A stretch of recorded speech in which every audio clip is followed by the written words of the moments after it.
Hello friends, आप सभी बेहतरीन साथियों को मेरा नमस्कार। मैं हूं डॉक्टर विकास और स्वागत है आपके ही अपने यूट्यूब चैनल डॉक्टर विकास कुमार शो में। फ्रेंड्स, हमारे एक सब्सक्राइबर हैं, इन्होंने पूछे हैं सर ड्राई कफ के बारे में एक वीडियो बनाइए, कौन सा कफ सिरप उसमें देना चाहिए। फ्रेंड्स, इसका ये ये बहुत अच्छा सवाल पूछे हैं और इन्हीं सवालों का जवाब मैं ड्राई कफ की पूरी सिस्टम को ही बता देता हूं, जो किस कफ में किस तरह का कफ सिरप आपको देना चाहिए। इससे पहले अगर आप मेरे यूट्यूब चैनल पे नए हैं फ्रेंड्स, तो चैनल को सब्सक्राइब कर लीजिए। वीडियो बार बार देखते हैं तो वीडियो को लाइक भी कर दीजिए और अपने दोस्तों के पास शेयर भी कर दीजिए। आइए अब हम बात करते हैं इस टॉपिक पे। फ्रेंड्स, कफ सिरप या ड्राई कफ सिरप का मतलब होता है जो आप दवाई लेते हैं। कफ मतलब जो होता है खांसी, और सिरप मतलब जो हम पीते हैं खांसी को ठीक करने के लिए, उसको हम कफ सिरप बोलते हैं। तो ड्राई कफ जो होता है, मेनली जो कफ होता है वो दो तरह का होता है। एक होता है ड्राई कफ और दूसरा होता है वेट कफ। तो ड्राई कफ यानी कि सूखी खांसी। अगर आपको ड्राई कफ है तो आपको सूखी खांसी होगा, रात में भी खांसी होगा, दिन में भी कभी काल हो सकता है खांसी, दिन में भी ज़्यादा होता है, कम ज़्यादा ये खांसी होता है। सूखी खांसी जब आप करेंगे तो सबसे पहले आपके मुंह से या आपके माउथ से कोई म्यूकस नहीं निकलेगा। ऐसे नॉर्मली खांसी हो जाएगा जैसे आमतौर पे आदमी सबको होता है। तो ये सूखी खांसी में हो गया। सूखी खांसी में और उसके बाद होता है वेट कफ। वेट यानी कि मतलब गीला कफ। अगर आप खांसी करेंगे तो खांसते वक्त उसके साथ में बलगम आएगा, और बलगम जो है काफ़ी आएगा, कभी कम भी आता है। आपको सांस लेने में दिक्कत हो सकता है और आपके अंदर से कुछ मतलब गला घर घर टाइप से आवाज़ आएगा, और उसके साथ में आपको जो है गला में मतलब इस तरह से यहाँ पे कचकची टाइप से रहेगा। और जब इसको खांसी करेंगे तो इसको यहाँ पे लगेगा कि दाब करके निकालना पड़ता है। ये हो गया है वेट कफ। वेट कफ में सीधी सी बात समझ लीजिए, बलगम निकलता है और ड्राई कफ में बलगम नहीं निकलता है, और यही होता है खांसी का पहचान। खांसी को कैसे पहचानेंगे ये आप समझ गए। अब उसके बाद एक होता है वायरल कफ। वायरल कफ का मतलब हुआ जो वायरल के कारण हो रहा है, मौसम चेंज हुआ है, मौसम के कारण से होगा। उसमें ना आपको सर्दी रहेगा, सिर्फ खांसी होगा। कभी कभी खांसी होगा और कभी ज़्यादा भी कभी कम भी रात में होता है, और आप कितना भी दवाई लेंगे तो वो कंप्लीट नहीं होगा। वो ठीक कब होता है?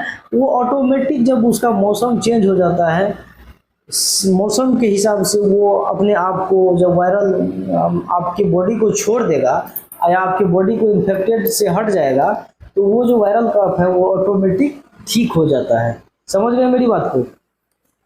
अब इसमें जो हम कफ सिरप का चुनाव जो करेंगे मेडिसिन पे, सबसे पहले आप ये समझिए, आप को अगर कफ है, खांसी हो रही है, तो उसके साथ में आपको डॉक्टर की कोई कंसल्टेशन की जरूरत है।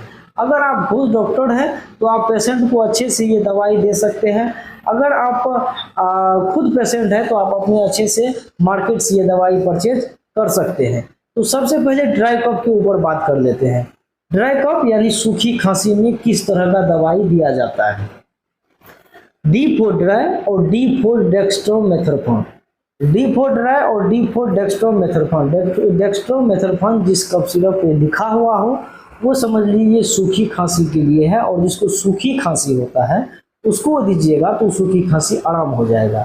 उसके साथ में कभी कभी देखे होंगे पेशेंट को सूखी खांसी के साथ में सर्दी रहता है, नाक बंद हो जाता है, या नाक से मतलब रनिंग नोज होता है, नाक से काफी पानी निकलेगा, और उसके साथ में कभी कभी छींक भी आता है, कभी कभी गला कचकच भी करता है। तो इस कंडीशन में जो आप दवाई देंगे तो इस कंडीशन में कुछ एंटी हिस्टामिन ड्रग्स दिया जाता है। तो एंटी हिस्टामिन में आपको जो ड्रग देना है वो आप देखे होंगे किसी कफ सिरप पे लिखा रहता है, जो कंपनियां इसको बनाती है बड़े सूझबूझ के साथ बनाती है। देखे होंगे डेक्स्ट्रोमेथर्फोन और उसके साथ में क्लोरफेनेरामाइन या फेनाइलफेनिलमाइन, डिफेंड्रामाइन भी उसमें मिला रहता है, और उसमें रहता है मिला हुआ। ये कफ सिरप पे जिस पे देखे तो आप उसको जो है सर्दी खांसी में आप आराम से दे दीजिए 10 ml सुबह और शाम करके। एडल्ट पेशेंट है तो 10 ml सुबह शाम देना है, और अगर बच्चा है तो 5 ml सुबह शाम देना है। ये दीजिएगा, उसके खांसी में रनिंग रोज में आराम मिल जाएगा। उसके बाद आता है वेट कफ। वेट कफ में हम कौन सा दवाई देंगे, तो उसमें जो होता है एंटी डायलेटेड मेडिसिन दिया जाता है, यानी कि जो म्यूकस को डायलेट करके और बलगम को तोड़ करके पतला करके बाहर निकालने में मदद करे। मान लीजिए किसी बच्चा को अगर खांसी हो रहा है तो आपको ये नहीं बताएगा जो हमको कफ निकल रहा है, या आप कैसे पहचानेंगे। तो उसको पहचानने के लिए आप स्टेथोस्कोप की सहारा लेंगे, उसमें देखेंगे गला से घर घर की आवाज़ आ रहा है, सांस लेने में इसको दिक्कत हो रही है, पेशेंट हो, बच्चा हो या एडल्ट हो। तो उस कंडीशन में आपको जो दवाई देना है उसमें होता है लिवोसाल्बुटामोल, उसके साथ में एमरोक्सोल, गैस्पेंसिन भी रहता है, और उसके साथ में ब्रोमहेक्साडाइन, उसके साथ में और भी देखे होंगे कफ सिरप पे कभी कभी लिखा रहता है अमोनियम क्लोराइड या टर्बुटालाइन। ये सारे के सारे मेडिसिन ये जो होता है वेट कफ के लिए होता है। तो वेट कफ में ये मेडिसिन अगर आप देंगे तो उसका जो बलगम है वो बाहर निकलेगा, और सांस लेने में जो दिक्कत हो रहा है वो उसमें भी आराम मिलता है। कभी कभी ये देखिए, ये जो दवाई होता है ये हार्ट पे ही काम करता है डायरेक्ट। कुछ साइड इफेक्ट होता है, जैसे आप किसी पेशेंट को देंगे तो उसको लगेगा कि जो मतलब 10 ml अगर वो यूज किया तो उसको लगेगा कि पूरे बॉडी में वाइब्रेशन टाइप से आ रहा है, जिसको हम ट्रीमोर्स भी बोल सकते हैं।